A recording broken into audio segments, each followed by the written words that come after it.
अस्सलामुअलैकुम रहमतुल्लाहि व बरकातुहू। प्यारे बच्चों, आज की इंग्लिश की ऑनलाइन क्लास में आपका वेलकम है। और आज की क्लास में हम अपना लेसन नंबर 4 इंशाल्लाह कंप्लीट कर लेंगे, क्योंकि उसमें हमारा बुक वर्क कंप्लीट हो चुका है। रीडिंग वगैरह सब हम कर चुके हैं। अभी हमारे इसमें question answer and word meaning हमारे अभी बाकी हैं, तो चलिए उसे कंप्लीट कर लेते हैं। सबसे पहले आपको लेसन का नाम, नंबर, डेट वगैरह सब डालनी होती है, तो आपको मालूम ही है। तो यहाँ पर आप लेसन नंबर लिखें। लेसन नंबर आपका है 4 और लेसन का नाम क्या है? लेसन का नाम लिख लेते हैं, द फन फेयर।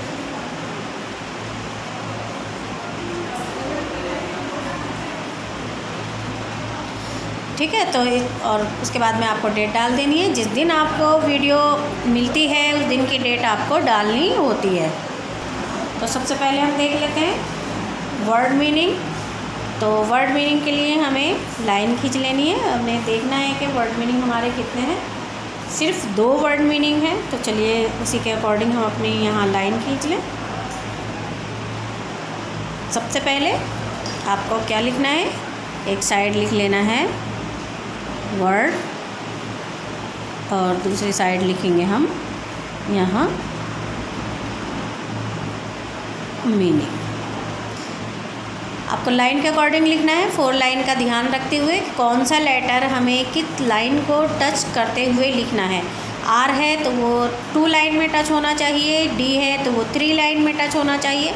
ऐसा ना हो कि 3 से जो है टच ना हो और वो छोटा रह जाए। ठीक है, तो इस बात का आपको ख़ास ख्याल रखना है। सबसे पहला वर्ड है prancing horses. Prancing horses.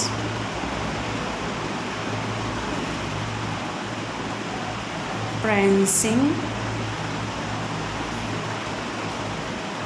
Horses. Prancing horses का मीनिंग क्या बताया था आपको? कि जो उछल उछल कर चल रहे होते हैं, जो लकड़ी के घोड़े उसमें लगे हुए हैं मैरी राउंड अबाउट में, तो वो कैसे चल रहे हैं? बाउंड करते हुए, इस तरह से उछल उछल कर, यानी उछल उछल कर चलना। उछल कर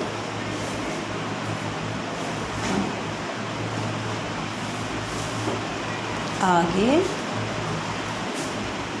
बढ़ना या आगे चलना। तो यहाँ आप बढ़ना लिख लीजिए, उछलकर आगे बढ़ना। जैसे लकड़ी के घोड़े लगे हुए हैं तो वो इस तरह से बाउंस करते हुए वो आगे बढ़ रहे हैं। नेक्स्ट है हमारा leap and bound.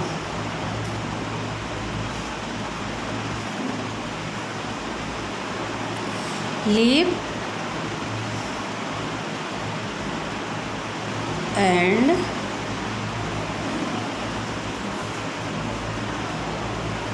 Bound. Leap and bound, इसका भी ये है कि बहुत बड़ा इस तरह से घेरा बनाते हुए, बहुत बड़ा सा घेरा बनाते हुए वो आगे की तरफ बढ़ रहे हैं।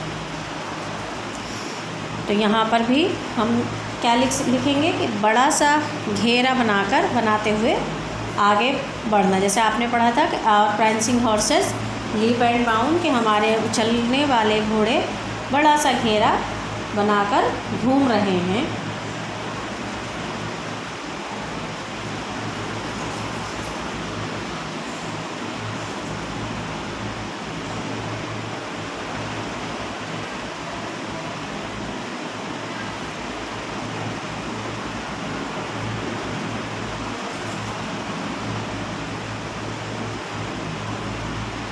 बड़े घेरे में चलना। तो ये दोनों हमारे वर्ड मीनिंग कंप्लीट हो गए हैं। देखते हैं हम अपने क्वेश्चन आंसर।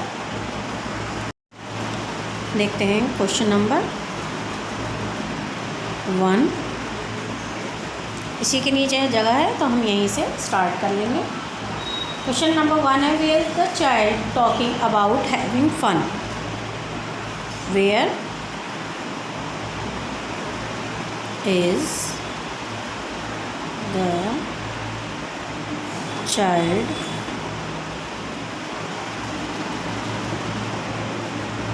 talking about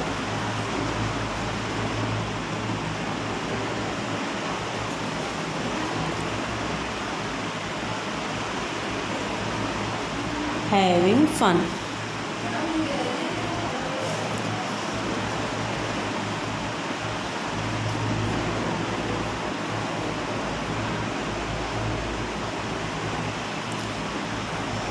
बच्चा मज़े की बातें कहाँ कर रहा है, ये इसका मतलब है। Where is the child talking about having fun, कि बच्चा जो है वो मज़े कहाँ ले रहा है।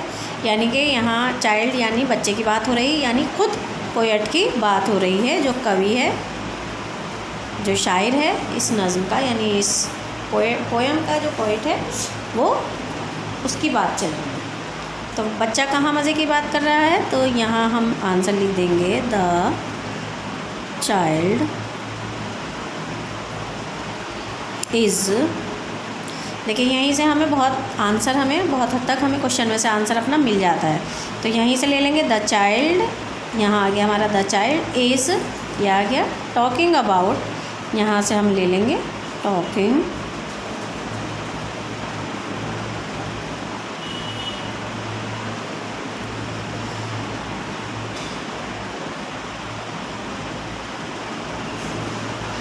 about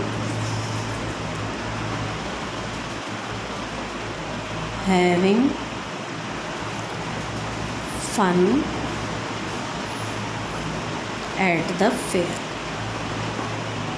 यानी बच्चा जो है मज़े की बातें मेले में कर रहा है। उसे मज़े जो कहाँ आ रहे हैं, वो आ रहे हैं मेले में, झूला झूलते हुए उसको मज़े जो आ रहे हैं वो मेले में आ रहे हैं, फेयर में आ रहे हैं। क्वेश्चन नंबर 2 है, is the poet really riding on the horse? Is the poet really riding on the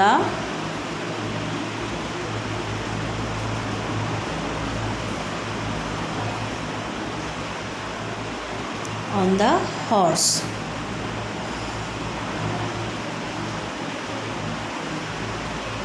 तो यहाँ बात हो रही है कि क्या पोएट सच में घोड़े की सवारी कर रहा है। तो यहाँ हम आंसर इसका लिखेंगे कि क्या पोएट वाकई, रियली मतलब वाकई, वास्तव में घोड़े की सवारी कर रहा है। तो यहाँ हम लिखेंगे यस। ओरिजिनल घोड़ा नहीं है, लकड़ी का घोड़ा है जो कि उसमें लगा हुआ है मेरे राउंड में। तो यहाँ हम लिखेंगे यस। अब इतने में भी हमारी बात समझ में आ रही है यस, और उसके आगे हम ये भी लिख सकते हैं the poet is really riding on the horse. तो यहाँ हम कंप्लीट कर लेंगे yes, the poet is really riding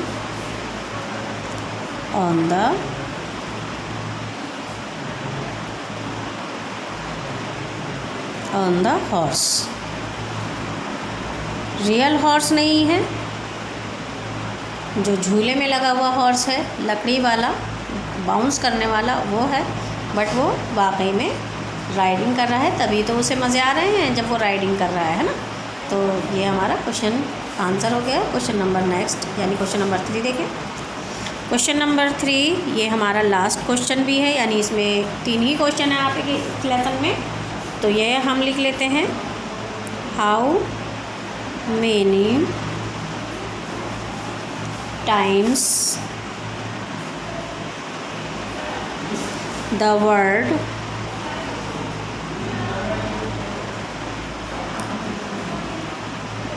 round about.